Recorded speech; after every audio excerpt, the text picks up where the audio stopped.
கர்த்தரும் இரட்சகருமாகிய ஆண்டவர் இயேசு கிறிஸ்துவின் நாமத்தினாலே பைபிள் டிவியின் இந்த தியான நேர நிகழ்ச்சிக்கு உங்களை அன்போடு கூட அழைக்கின்றேன். இந்த நாளின் தியானத்திற்காக வேதத்திலிருந்து ஒரு வசனத்தை உங்களுக்காக நான் வாசிக்க விரும்புகின்றேன். வெளிப்படுத்தின விசேஷம் 3ஆம் அதிகாரம் 8ஆம் வசனம். உன் கிரியைகளை அறிந்திருக்கிறேன், உனக்கு கொஞ்சம் பலன் இருந்தும் நீ என் நாமத்தை மறுதலியாமல் என் வசனத்தை கைக்கொண்டபடினாலே இதோ திறந்த வாசலை உனக்கு முன்பாக வைத்திருக்கிறேன், அதை ஒருவனும் பூட்ட முடியாது. மிக அருமையான ஒரு தேவனுடைய வார்த்தை, வாக்குத்தத்தத்தோடு கூடிய ஒரு வசனம். ஆண்டவருடைய வசனம் சொல்லுகிறது, உனக்கு கொஞ்சம் பலன் இருந்தும் நீ என் நாமத்தை மறுதலியாமல் என் வசனத்தை கைக்கொண்டபடியினாலே என்று எழுதப்பட்டிருக்கிறது. கிறிஸ்தவ வாழ்க்கை என்பது என்ன? அநேகர் நினைக்கிறார்கள், கிறிஸ்தவர்களாய் பிறந்து விட்டால் கிறிஸ்தவர்களாய் மாறிவிடுகிறோம், அல்லது கிறிஸ்தவ குடும்பத்தில் பிறந்து விட்டால் தான் ஒரு கிறிஸ்தவன் என்று நினைக்கிறார்கள். கிறிஸ்தவ குடும்பத்தில் பிறந்தது நிமித்தம் ஒருவரும் கிறிஸ்தவராய் மாற முடியாது. ஏனெனில் ஆண்டவர் இயேசு கிறிஸ்து மறுபடி பிறக்கிற அனுபவத்தை குறித்து வேதத்தில் பல இடங்களிலே எழுதி வைத்திருக்கின்றார். சரி, மறுபடி பிறந்த பிறகு கடவுளுக்குள் வளரும் போது பலவிதமான சோதனைகள் வருகிறதே, நான் அதை எப்படி ஜெயிக்கிறது? நான் அதில் தான் தவறி விடுகிறேன், என் கிறிஸ்தவ தன்மை இழந்து விடுகிறேன் என்று நீங்கள் சொல்லுகிற ஒரு நபராய் இருக்கலாம். உங்களோடு கூடத்தான் ஆண்டவர் பேசுகிறார். வசனம் சொல்லுகிறது, உனக்கு கொஞ்சம் பலன் இருந்தும் நீ என் நாமத்தை மறுதலியாமல் என் வசனத்தை கைக்கொண்டபடினால் என்று. அப்படி என்றால் கிறிஸ்தவ வாழ்க்கை என்பது வசனத்தை கைக்கொள்ளுகிற ஒரு வாழ்க்கை. ஏன் நாம் அனுதினமும் வேதத்தை படிக்கிறோம் தெரியுமா? கடவுளுடைய சித்தம் என்ன, நம்முடைய வாழ்க்கை குறித்து ஆண்டவருடைய நோக்கம் என்ன என்பதை அறிந்து கொள்ளத்தான் வார்த்தைகளை படிக்கிறோம், வேதத்தை படிக்கிறோம். அந்த வேதம் நம்மோடு கூட பேசுகிற காரியத்திற்கு அன்றாடம் நாம் கீழ்ப்படிய வேண்டியது அவசியமாயிருக்கிறது. எப்படி ஒரு உலக பிரகாரமான கடினமான வேலையை செய்வதற்கு சரீர பலன் அவசியமோ, அதே போல ஆண்டவருடைய வசனத்துக்கு கீழ்ப்படிவதற்கு ஆவிக்குரிய பலன் அவசியமா இருக்கிறது. அந்த பலன் இருக்கும் பொழுது வசனத்தை உங்களால் கைக்கொள்ள முடியும். அந்த பலன் இருக்கும் பொழுது நீங்கள் பலமுள்ளவர்களாய் மாறுவீர்கள். அந்த பலன் இருக்கும் பொழுது ஆண்டவர் உங்களுக்கு முன்பதாக திறந்த வாசலை வைப்பார். பெரிய ஆசீர்வாதத்தை நீங்கள் சுதந்தரிப்பது நிச்சயம். சரி, கிறிஸ்தவ வாழ்க்கையில் நான் பல வேளைகளில் சோர்ந்து போகிறேன், என் பலன் என்னை விட்டு போய்விடுகிறது என்று நீங்கள் நினைக்கலாம். இன்றைக்கு நீங்கள் பலன் அடைவதற்கான 3 மிக முக்கியமான காரியத்தை குறித்து உங்களோடு கூட பேச விரும்புகிறேன். நெகேமியாவின் புஸ்தகம் 8ஆம் அதிகாரம் 10ஆம் வசனம் இப்படி சொல்கிறது, கர்த்தருக்குள் மகிழ்ச்சியா இருப்பதே உங்கள் பலன். இது வேதம் சொல்லுகிற மகா பெரிய ஒரு உண்மை. அது மாத்திரமல்ல, மருத்துவர்கள் சொல்லுகிற உண்மையும் அதுதான். யார் மகிழ்ச்சியா இருக்கிறார்களோ அவர்களுடைய தசை நார்கள் பல வலுவடைந்து அவர்களுடைய ஆயுள் அதிகமா இருக்கிறது என்று மருத்துவ கண்டுபிடிப்பும் கூறுகின்றது. இந்த பலனை நாம் எப்படி பெற்றுக்கொள்வது? எப்படி மகிழ்ச்சியா இருப்பது? வாழ்க்கையில் பிரச்சனைகளை நோக்கி பார்க்கும் பொழுது ஒவ்வொரு நாளும் பிரச்சனைகளை சந்திக்க வேண்டியது இருக்கிறதே, நான் எப்படி மகிழ்ச்சியா இருக்கிறது என்று நீங்கள் கேட்கலாம். சங்கீதக்காரனாய தாவீது தன்னுடைய சங்கீதத்தில் எழுதி வைத்திருக்கிறான், ஆண்டவரே, உம்முடைய சமூகத்தில் பரிபூரண ஆனந்தமும் உம்முடைய வலது பாரசத்தில் நித்திய பேரின்பமும் உண்டு என்று. தெய்வத்தின் சமூகம் உங்களுக்கு மகிழ்ச்சியை தரும். எந்த தெய்வத்தின் சமூகம்? ஆண்டவராகிய இயேசு என்ற தெய்வத்தின் சமூகம் உங்களுக்கு மகிழ்ச்சியை கொடுக்கும். அதைத்தான் வேதம் சொல்லுகிறது. உம்முடைய சமூகத்தில் பரிபூரண ஆனந்தம், உம்முடைய வலது பாரசத்தில் நித்திய பேரின்பம். மகிழ்ச்சி வேண்டுமா? குடிப்பதினால் மகிழ்ச்சி வராது. பலவிதமான காரியங்களை கண்களினால் காண்பதினால் மகிழ்ச்சி வராது. உலகத்தின் சிற்றின்பங்களை அனுபவிப்பதினால் மகிழ்ச்சி வராது. ஆண்டவருடைய சமூகத்திலே பரிசுத்தமான மகிழ்ச்சி இருக்கிறது. ஆகவேதான் நீங்கள் ஒவ்வொரு நாளும் தேவனை தேடி வர வேண்டும். அவருடைய பிரசன்னமே மகிழ்ச்சி நிறைந்த பிரசன்னம். அங்கே நீங்கள் வரும் பொழுது உங்கள் கவலைகளை அவர் வாங்கிக் கொள்கிறார், உங்கள் பாரங்களை அவர் எடுத்துக்கொள்கிறார், உங்கள் துக்கங்களை அவர் சுமந்து கொண்டு பதிலாக உங்கள் மனம் நிறைய மகிழ்ச்சியை கொடுத்து அனுப்புகிறார். எவ்வளவு பெரிய இலவசமான ஈவு பாருங்கள். வாருங்கள் தேவ சமூகத்திற்கு, தேடுங்கள் தேவனுடைய திருமுகத்தை. அவருடைய சன்னிதானத்திலிருந்து வருகிற அந்த மகிழ்ச்சி உங்கள் இருதயத்தை நிறைக்கும் பொழுது பலமுள்ளவர்களாய் மாறுவீர்கள், பலன் நிறைந்தவர்களாய் மாறுவீர்கள். பிரச்சனைகள் மாறாமல் இருந்தாலும் நீங்கள் மாறிவிடுவதனாலே பிரச்சனைகளை எதிர்கொள்வீர்கள், பிரச்சனைகளை மேற்கொள்வீர்கள். கர்த்தருக்குள் மகிழ்ச்சியாய் இருப்பதே உங்கள் பலன். இரண்டாவதாக, நீதிமொழிகளின் புஸ்தகம் 24ஆம் அதிகாரம் 5ஆம் வசனம் இப்படி சொல்கிறது, ஞானம் உள்ளவன் பலம் உள்ளவன் என்று. உலகத்திலே தாழ்ந்த நிலைமையிலிருந்து மேலான நிலைமைக்கு வந்த பலரை குறித்து நாம் கேள்விப்பட்டிருக்கிறோம். இன்றைக்கு வியாபாரத்தில் கொடிகட்டி பறக்கிற பல தொழில் அதிபர்களின் ஆரம்ப நாட்களை பார்ப்பீர்கள் என்றால் அது சாதாரணமான எளிய ஒரு நிலைமையாய்த்தான் இருந்திருக்கும். அவர்களிடத்தில் போய் உங்களுடைய வெற்றியின் ரகசியம் என்ன என்று கேட்டால், 1 கடின உழைப்பு, 2 ஞானம். ஞானமுள்ளவன் பலமுள்ளவன். ஞானமுள்ளவன் தன்னுடைய ஞானத்தை தன்னுடைய தொழிலிலே, தன்னுடைய ஊழியத்திலே எல்லாவற்றிலும் முதலீடு செய்யும் பொழுது மகா பெரிய வெற்றி தேடி வருகிறது. என் வார்த்தையை கேட்டுக்கொண்டிருக்கிற அன்பான வாலிபனே, உனக்கு இன்றைக்கு எது தேவை தெரியுமா? தேவனுடைய ஞானம். உன் எதிர்காலத்தை நீ நினைப்பது போல அமைப்பதை விட ஆண்டவர் உனக்காய் திட்டம் பண்ணி இருப்பது போல நீ அமைப்பாய் என்றால் உன் எதிர்காலம் பிரகாசம் உள்ளதாய் மாத்திரமல்ல, வெற்றி நிறைந்ததாய் இருக்கும் என்பது நிச்சயம். படிப்பிலே உனக்கு ஞானம் இல்லை என்றால் ஞானத்தை சம்பூரணமாய் கொடுக்கிற ஒரு தேவனிடத்தில் கேள். உனக்கு அந்த ஞானம் கிடைக்கும். அந்த ஞானம் உன்னை உயர்த்தும். அந்த ஞானம் உன்னை பலனுள்ளவனாய் மாற்றும். என் அன்பு சகோதரி, உங்கள் குடும்பத்தை நடத்துவதற்கு கூட உங்களுக்கு தேவையானது ஐஸ்வர்யம் அல்ல, தேவனுடைய ஞானம். சொற்ப வருமானத்திலும் உங்கள் குடும்பத்தை சந்தோஷமாய் நடத்துவதற்கு தேவனிடத்தில் ஞானத்தை கேளுங்கள். உங்கள் பிள்ளைகளை தெய்வ பயத்தோடு வளர்ப்பதற்கு தேவனிடத்தில் ஞானம் கேளுங்கள். ஒருவேளை உங்கள் கணவர் உங்களை கவனிக்காத ஒரு கணவராய் இருக்கலாம். அவரோடு சண்டையிட்டு வாழ்க்கையை நரகமாய் மாற்றுவதை விட, தேவனே, எனக்கு நீர் கொடுத்த இந்த வாழ்க்கை துணை என் புருஷனை மாற்றுவது எப்படி, எனக்கு ஞானத்தை தாரும் என்று கேளுங்கள். அவர் உங்களுக்கு ஞானத்தை கொடுப்பார். அவர் உங்களுக்கு பலத்தை கொடுப்பார். அவர் உங்களுக்கு மகிழ்ச்சியை தருவார். உங்கள் முன்பதாக திறந்த வாசலை வைத்து ஆசீர்வாதத்துக்கு நேராய் நடத்தி செல்லுவார். புத்தியுள்ள பெண்கள் தான் தங்கள் வீட்டை கட்டுவார்கள். புத்தி இல்லாத பெண்களோ தங்கள் கைகளினாலேயே வீட்டை இடித்து போட்டு விடுகிறார்கள். இதுவரைக்கும் நீங்கள் இடித்திருந்தாலும் பரவாயில்லை, இன்றைக்கு எழும்புங்கள். தேவ ஞானத்தோடு உங்கள் குடும்பத்தை கட்டுங்கள். உங்கள் வாழ்க்கையில் ஆசீர்வாதம் வருவது நிச்சயம். திறந்த வாசலை நீங்கள் காணப்போவதும் நிச்சயம். மூன்றாவதாக, மீகாவின் புஸ்தகம் 3ஆம் அதிகாரம் 8வது வசனம் இப்படி சொல்கிறது, நானோ யாக்கோபுக்கு அவனுடைய பாவத்தையும் இஸ்ரவேலுக்கு அவனுடைய மீறுதலையும் அறிவிக்கும்படி கர்த்தருடைய ஆவி அருளுகிற பலத்தினாலும் பராக்கிரமத்தினாலும் நிரப்பப்பட்டிருக்கிறேன் என்று. ஆண்டவர் நமக்கு பலத்தை கொடுப்பதற்கு இன்னொரு வழியை வைத்திருக்கிறார். அது ஆவியின் பலன்.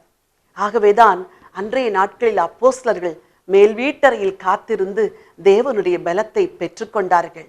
நீங்கள் ஒரு ஊழியம் செய்கிற தேவதாசனாய், தேவ மனுஷியாய் இருக்கலாம். உங்களுக்கு பலன் எங்கிருந்து கிடைக்கும் தெரியுமா? ஆவியானவர் தருகிற பலன்தான் உங்கள் ஊழியத்தை கட்ட முடியும். அப்போஸ்தல நடபடிகள் 1ஆம் அதிகாரம் 8ஆம் வசனம் இப்படி சொல்கிறது, பரிசுத்த ஆவி உங்களிடத்தில் வரும் பொழுது நீங்கள் பலனடைந்து என்று சொல்லியிருக்கிறது. பரிசுத்த ஆவியானவர் பலத்தை கொடுக்கிறார். எதற்கு பலத்தை கொடுக்கிறார்? ஊழியத்தை செய்ய பலன் கொடுக்கிறார். பிரசங்கம் பண்ண பலத்தை கொடுக்கிறார். அற்புத அடையாளங்களை நடப்பிக்க பலத்தை கொடுக்கிறார். பிசாசின் வல்லமைகளை உடைத்தறிவதற்கு பலத்தை கொடுக்கிறார். நீங்கள் செய்வது சிறிய ஊழியமாயிருக்கலாம், பெரிய ஊழியமாயிருக்கலாம். உங்களுக்கு தேவையானது ஆவியானவர் தருளுகிற அபிஷேகம் என்ற பலன். அன்பு வாலிபனே, உன் வாழ்க்கையில் வருகிற எல்லா போராட்டங்களையும் ஜெயிக்க முடியாதபடிக்கு நீ சோர்ந்து போய் இன்றைக்கு துக்கத்தோடு அமர்ந்திருக்கலாம். வாலிப மகளே, உன் சிந்தையை ஜெயிக்க முடியாதபடிக்கு நீ தவித்துக் கொண்டிருக்கலாம். இன்றைக்கு உனக்கு வேண்டியதெல்லாம் ஆவியின் அருள் மாறி ஆவியானவருடைய பலன். வாலிப நாட்களில் என்னை ஆண்டவர் தம்முடைய பரிசுத்த ஆவியினால் நிறைத்தார். பலனற்ற பல காரியங்களிலே ஜெயம் எடுத்தது எப்பொழுது தெரியுமா? ஆண்டவருடைய ஆவியின் அனுக்கிரகத்தை பெற்ற பின்புதான். ஆகவேதான் உனக்கு சாட்சியாய் சொல்லுகிறேன், காத்திருந்து பரிசுத்த ஆவியின் நிறைவை பெற்றுக்கொள். உனக்கும் பாவத்தை ஜெயிக்கிற அந்த பலனை ஆண்டவர் தருவார். ஆவியினால் நிரப்பப்படும் பொழுது ஆண்டவருடைய பலன் கிறிஸ்தவ வாழ்க்கையிலே ஜெயமாய் வாழ்வதற்கு நம்மை பலப்படுத்துகிறது. இன்றைக்கு சந்தோஷமாய் இருப்பது உங்களுக்கு பலன். கர்த்தர் தருகிற ஞானத்தை பெற்றுக்கொள்வது உங்களுக்கு பலன். பரிசுத்த ஆவியின் நிறைவை பெற்றுக்கொள்வது உங்களுக்கு பலன். இந்த ஞானத்தை பெற்றுக்கொள்வதற்கு ஒரே ஒரு வழியை சொல்லுகிறேன். கர்த்தர் ஞானத்தை தருகிறார். அவர் வாயிலிருந்து அறிவும் புத்தியும் வரும். ஞானம் எங்கிருந்து கிடைக்கும் தெரியுமா? பரிசுத்த வேதத்தில் தேடி தேடி தேடி வாசிக்கும் பொழுது, ஆசையாய் வாசிக்கும் பொழுது, தாகத்தோடு வேதத்தை வாசிக்கும் பொழுது நீங்கள் உங்கள் வாழ்க்கையில நிச்சயமாய் ஞானம் அடைவது உறுதி. கர்த்தரால் உயர்த்தப்படுவதும் உறுதி. உனக்கு கொஞ்சம் பலன் இருந்தும் நீ என் நாமத்தை மறுதலிக்காமல் என் வசனத்தை கை கொண்டபடினால் உனக்கு முன்பாக திறந்த வாசலை வைத்திருக்கிறேன். இந்த திறந்த வாசல் உங்களுக்கும் காத்திருக்கிறது. உங்களுக்காய் ஜெபிக்கட்டுமா? அன்பின் பரலோக பிதாவே, இந்த நாளின் ஆசீர்வாதத்துக்காக உம்முடைய முகத்தை உம்முடைய அடியாள் நோக்கி பார்க்கின்றேன். ஆண்டவரே, கிறிஸ்தவ வாழ்க்கையிலே பலனின்றி, குடும்பத்தை நடத்துவதற்கு பலனின்றி, இந்த உலகத்தில் ஜெயமாய் வாழ்வதற்கு பலனின்றி தவித்துக் கொண்டிருக்கிற உம்முடைய பிள்ளைகளுக்காக விசேஷமா இந்த வேளையில நான் வேண்டிக் கொள்கிறேன். ஆண்டவரே, மோட்ச பாதை கடினமா இருக்கிறது என்று சொல்லி சோர்ந்து போய் கிடக்கிற ஒவ்வொருவருக்காக இந்த வேளையில நான் ஜெபம் செய்கிறேன். ஆண்டவரே, உம்முடைய வசனம் சொல்லுகிறதே, உனக்கு கொஞ்ச பலன் இருந்தும் என் நாமத்தை மறுதலியாமல் என் வசனத்தை கை கொண்டபடினால் என்று உம்முடைய பிள்ளைகளுக்கு இருந்த கொஞ்ச பலத்தில் அவர்கள் உம்மை பின்பற்றி வந்த நாட்களை தயவாய் நினைத்தருளும்படியா ஜெபிக்கிறேன். அந்த கொஞ்ச பலத்தில் உம்மை சேவித்ததை நினைப்பீராக. அந்த கொஞ்ச பலத்தில் ஆண்டவரே உமக்காய் கொடுத்ததை நினைப்பீராக. அந்த கொஞ்ச பலத்தில் உமக்கு உற்சாகமாய் சாட்சி சொன்ன நாட்களை நினைக்க வேண்டும் என்று நான் வேண்டிக் கொள்கிறேன். இந்த வேளையிலே ஒரு உன்னத தேவ பலன் உம்முடைய பிள்ளைகளை நிரப்புவதாக. ஆண்டவரே, ஒரு ஆவிக்குரிய பலன் இவர்களை நிரப்புவதாக. கர்த்தருடைய சமூகத்தில் இருந்து வருகிற மகிழ்ச்சி எல்லாருடைய துக்கங்களை எடுத்து போடுவதாக. பல குடும்பங்களில் துக்கத்தின் ஆவி அவர்களை அலைக்கழிக்கிறதே, அவைகள் எல்லாம் விலகுவதாக. நான் சந்தோஷமா இருந்து பல ஆண்டுகள் ஆகிவிட்டது என்று கதறிக்கொண்டிருக்கிற அந்த மகளுக்கு ஆண்டவர் மனம் இறங்குவீராக. இந்த நாளிலிருந்து அந்த வீட்டை உடைய சந்தோஷம் நிரப்புவதாக. தேவனே, அப்பா, நீர் அப்படி செய்கிறதற்காக நன்றி. பாவ சந்தோஷத்தில் தன் வாழ்க்கையை கரைப்படுத்தி கலங்கி நிற்கிற அந்த வாலிப பிள்ளைகளுக்காய் ஜெபிக்கின்றேன். ஆண்டவரே, பாவத்தை ஜெயிக்க ஒரு பலன் இன்றைக்கு அவர்களுக்கு வரட்டும். ஆண்டவரே, உன்னதத்தில் இருந்து வருகிற அந்த தேவ பலன், பரிசுத்த ஆவியானுடைய பலன் இந்த வாலிப பிள்ளைகளை மூடட்டும் என்று சொல்லி ஜெபிக்கிறேன். அப்பா, இந்த உலகத்தில் ஞானமாய் வாழ்வதற்கு உம்முடைய ஞானத்தை கொடுப்பீராக. ஞானமுள்ளவன் பலமுள்ளவன் என்று சொன்னீரே. சமுதாயத்தில் மற்றவர்களுக்கு முன்பதாக நின்று பேசுவதற்கு பலனற்றிருக்கிற இந்த பிள்ளைகளை உம்முடைய ஞானத்தினால் நிரப்பும்.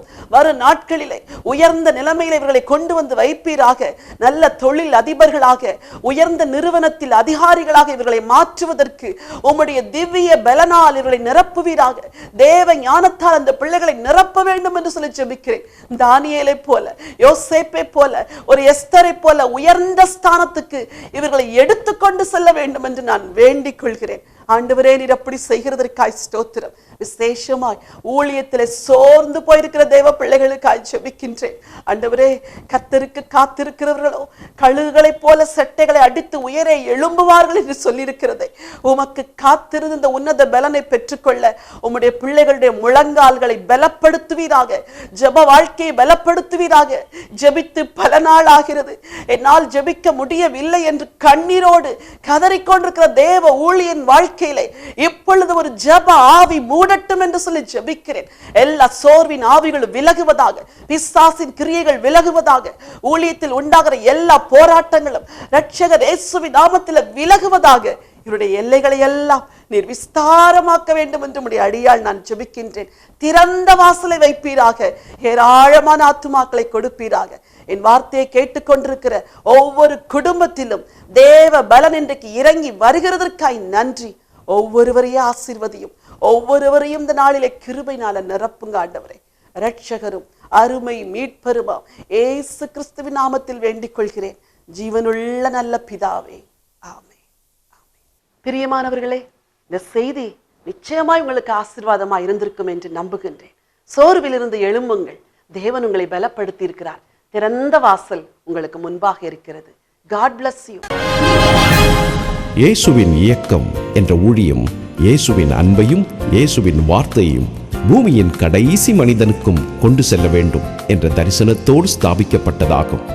சகோதரர் டாக்டர் ஆண்ட்ரூ தேவ், சகோதரி டாக்டர் ஜெயராணி ஆண்ட்ரூ தேவ் குடும்பமாய் செய்து வரும் இவ்வூழியங்களின் மூலம் நற்செய்தி கூட்டங்கள், எழுப்புதல் முகாம், குடும்ப முகாம், வாலிபர் ஊழியங்கள், பெண்கள் ஊழியங்கள், சிட்டிலைட் ஜெபக்குழுக்கள், புத்தக ஊழியம், ஒளி நாடாக்கள், மருத்துவ சேவை, இவைகளோடு வேதாகம பயிற்சி கல்லூரி என 10 வகை ஊழியங்கள் இவ்வியக்கத்தின் மூலம் நடைபெற்று வருகின்றன. இந்த நிகழ்ச்சியின் மூலம் நீங்கள் பெற்ற ஆசீர்வாதங்களை எங்களுக்கு தெரியப்படுத்துங்கள். இந்த ஊழியத்தை உங்கள் ஜெபங்களாலும் காணிக்கைகளாலும் தாங்குங்கள். நீங்கள் எங்களோடு தொடர்பு கொள்ள வேண்டிய முகவரி பைபிள் கால்ஸ் 4/557 வலையாபதி சாலை, Mogappair east, Chennai 37, India. Contact number 919244448080 918939397739. Our email ID biblecalls@gmail.com. Our website www.thejesusmission.in, www.biblecalls.com. இந்த ஊழியத்தை உங்கள் பொருளாலும் காணிக்கையாலும் தாங்க அன்போடு அழைக்கிறோம். எங்கள் வங்கி விவரம் Bible calls account number 189010001658, Axis Bank, Chennai 7, IFS code UTIB 0000189. எமது நிகழ்ச்சிகளை தொடர்ந்து பைபிள் டிவி வெப் டிவியிலும் காணத் தவறாதீர்கள். Website www.bibletv.tv. இறைவன் இயேசு உங்களை ஆசீர்வதித்து காப்பாராக.